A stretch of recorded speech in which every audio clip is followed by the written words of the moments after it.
Hello guys, स्वागत है आप सभी लोगों हमारे चैनल मानवापद हिंदी पर। तो गाइस आज मैं एक्सप्लेन करने जा रहा हूं बुक ऑफ एस्पर के चैप्टर नंबर 765 को। अब इस एपिसोड के स्टार्टिंग में हमें उसी मिस्टिक्स एक्ट के दूसरे एल्डर को दिखाया जाता है, जो कि अपनी एक बड़ी सी सोल स्वॉर्ड को लेकर के यूनाई से कहता है, अब तुम सब लोग मरोगे।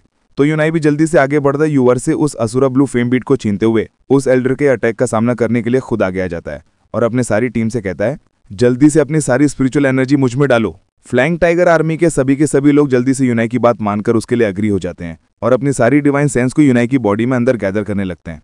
उन सब लोगों की full divine sense power Unai की बॉडी में अंदर आने लगती है और अचानक इतनी ज्यादा पावर अंदर आने की वजह से यूनाई को भी काफी ज्यादा दिक्कत हो रही होती है और फिर भी वो सारी परेशानी को सहते हुए उस बीट को एक्टिवेट करने लगता है। यूआर भी ये सब देखते हुए उसे चिल्लाकर कहती है, आखिर तुम ये सब क्या कर रहे हो, जल्दी से मुझे ये वापस करो। यूनाई बेचैन होते हुए कहता है, मगर अब ये लेट हो चुका है मिस, अभी इस समय मैं इस बीट को कंट्रोल कर रहा हूँ और अब सिर्फ मैं स्किन पावर्स को मेंटेन कर सकता हूँ और अगर आप अभी इसे ले लेंगी तो हमारा डिफेंस पूरी तरह से फेल हो जाएगा, जिसके बाद मैं इसके बैकलैश को झेलते हुए शायद मारा भी जाऊंगा। आप ब्रदर जू की डिसाइपल हैं, इसलिए मुझे नहीं लगता कि आप जल्दीबाजी में कोई ऐसा गलत डिसीजन लेंगी जिससे शायद किसी का भी कोई फायदा ना हो।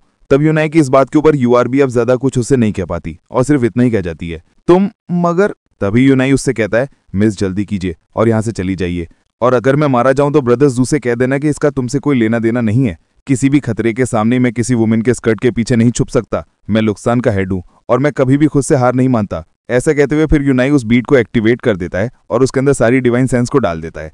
जबकि यूनाई की इस तरह की निडरता भरी आदतों को देखकर यूआर अभी भी काफी ज्यादा हैरान हो चुकी होती है और उससे आगे कुछ नहीं कह पाती। बस सिर्फ वो आगे बढ़ती है और यूनाई के पीठ पर हाथ रखते हुए उसके अंदर अपनी डिवाइन सेंस भी डालने लगती है।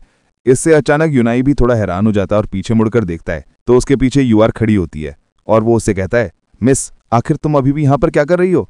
तो यार उसे कहती है, मास्टर ने खुद मुझे इस बीट को दिया था और इसीलिए बिना मैं यहाँ से चली जाऊं ऐसा बिल्कुल नहीं हो सकता। तो यूनाई उसे कहता है, जरा अपने जख्मों को देखो, अपने जख्मों को साथ में तुम ऐसी बातें कैसे कर सकती हो, जब तक हो सके प्लीज इससे दूर चली जाओ। फिर उसे कहती है, जब तुम उस ओल्ड मैन के सोल शो का डेक को रोक दो उसके बाद तब तुम मेरे इस बीट को वापस कर देना और फिर हम इसके बारे में बात करेंगे। जैसे यूनाई भी यूआर को इस तरीके से पीछे न हटते हुए देखकर काफी ज्यादा शॉक हो गया होता है और यूआर अभी भी अपनी बातों से पीछे नहीं हटती और वहीं खड़ी रहती है। तब यूनाई भी उसके इरादों को समझ चुका होता है और उसकी बातों को एग्री कर चुका होता है। उन लोगों को ये सब करता हुआ देखकर वो एल्डर भी उनसे कहता है, बहुत अच्छे, तुम लोग वाकई में मेरे डीपर स्वॉर्ड अटैक को रोकने की हिम्मत कर रहे हो, लेकिन मैं बता दूं कि मैं उस इथरियल स्टेज के थर्ड लेयर के एल्डर जू की तरह बिल्कुल भी नहीं हूं और न ही मेरी सोल बिल्कुल भी वीक है, इसलिए तुम लोग इतनी कम कल्टीवेशन के साथ में तुम्हारे पास मेरे इस अटैक को रोकने का कोई चांस नहीं है। एल्डर अपनी नेशन क्रशिंग स्वॉर्ड अटैक के साथ में यूनाई और उसकी सारी टीम के ऊपर अटैक कर देता है। यूनाई भी जल्दी से उस बीट की पावर्स को अनलीश करता है और उसके अंदर से असुरा फ्लेम्स को बाहर निकालता है। बीट के अंदर से काफी ज्यादा असुरा फ्लेम्स फिर से बाहर निकलते हैं उस अटैक को रोकने के लिए। जैसे ही वो बड़ी सी सोल स्वॉर्ड उससे टकराती है तो वो उस असुरा लाइक फ्लेम को वहीं पर डिस्ट्रॉय कर देती है। तो अब अपने उस डिफेंस को इतनी आसानी से टूटता हुआ देखकर यूनाई यूआर से कहता है, मिस लगता है कि अब तुम यहाँ से जाने के अपने आखिरी चांस को भी खो चुकी हो और अब शायद हम दोनों एक साथ ही खत्म होने वाले हैं। साथ ही वो सोल स्वॉर्ड उस डिफेंस को तोड़ते हुए यूनाई और यूआर की ओर आगे बढ़ रही होती है। यूआर भी उसे कहती है, क्या मेरे साथ मरना क्या क्लैन के हेड के लिए उपयुक्त नहीं है। तो यूनाई से कहता है, नहीं ऐसा नहीं है, हमारे निधन में शायद यही एकमात्र अच्छी चीज हुई है कि हम दोनों एक साथ ही अपने फाइनल क्षण को देख पा रहे हैं। यूआर भी उसे कहती है, लुक्सन हेड आपको पता है मैं हमेशा से किसी न किसी के ऊपर बोझ रही हूँ और जाकर भी खुद से मर नहीं पाई। इसके बाद फिर मैं मास्टर से मिली और फिर फाइनली मेरी लाइफ चेंज हो गई। हालांकि मेरे मन को बदलने के लिए ज्यादा कुछ नहीं हुआ है, लेकिन अब मैं जीना चाहती हूँ ठीक वैसी जैसे मैं पहले मरना चाहती थी। क्या ये कर्मा है या फिर भगवान की प्रोविडेंस। इस तरीके से इमोशनल होता हुआ देखकर यूनाई उसके हाथ को पकड़ लेता है और उसे दिलासा देने लगता है। उसे कहता है, मृत्यु तो कभी भी आ सकती है, महत्वपूर्ण तो यह है कि आप खुद उसे सार्थक बनाएं। हालांकि अब तुम्हारे साथ मौत के सामने खड़े होकर मुझे नहीं लगता कि यह अभी इतनी ज्यादा बेकार है। इस बात को सुनकर के यूआर शर्मा जाती है और ब्लश करते हुए उसे देखती रह जाती है।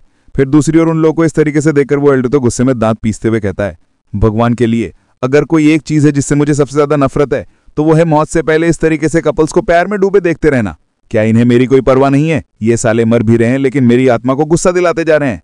जाओ और जल्दी से मर जाओ और इस तरह की चीजों को करना बिल्कुल बंद करो। एल्डर सीधा अपना निशाना यूआर और यूनाई को बना लेता है। अब वो दोनों भी अपनी आंखें बंद करते हुए अपने अंत को एक्सेप्ट कर लेते हैं। तभी अचानक कहीं से खतरनाक फायर का अटैक आता है और उस स्वॉर्ड को वहीं पर डिस्ट्रॉय कर डालता है। सोल स्वॉर्ड के डिस्ट्रॉय होने की वजह से उसका बैकलैश एल्डर को भी पड़ता है और वो इंटरनली इंजर्ड होते हुए खून खांसने लगता है। फिर यूनाई और यूआर भी थोड़ा शॉक हो जाते हैं कि आखिर अब वो उसके अटैक से कैसे बच गए। तो उन्हें बचाने वाली कोई और नहीं बल्कि एल्डर जुआन होती है। यूनाई को इस तरीके से हाथ पकड़े हुए देखकर उसे चिढ़ाते हुए कहती हैं, ओ माई, ऐसे लगता है कि लुक्सान क्लैन के हेड ने अपने लिए एक मैडम ढूंढ ली है फिर तो इसके लिए हमें वापस जाके सेलिब्रेशन करना चाहिए। सिस्टर जी को वहां पे देखकर तो यूनाई भी खुश हो जाता है और उनका नाम लेता है। फिर इसी के साथ में वहां पे बाकी के एल्डर्स भी आ जाते हैं। एल्डर्स यूनाई से कहते हैं, क्लैन हेड, हम लोग यहाँ पे स्टुअर्ट जू की हेल्प के लिए आए हैं, तो क्या आप अपना ध्यान अभी सही रास्ते पर रख सकते हैं?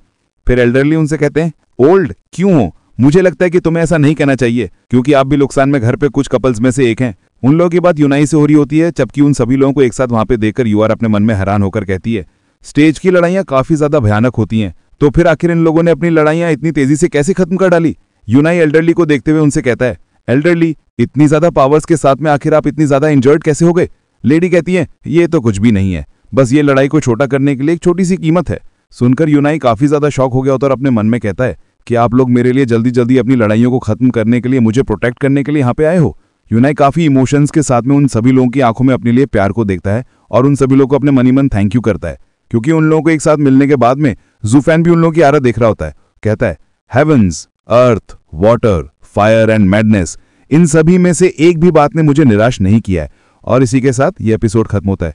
और अगर आपको ये एपिसोड पसंद आए तो लाइक, सब्सक्राइब और बेल आइकन दबाना ना भूलें, ताकि आप नेक्स्ट एपिसोड मिस ना करें। मिलता हूं जल्दी नेक्स्ट एपिसोड में।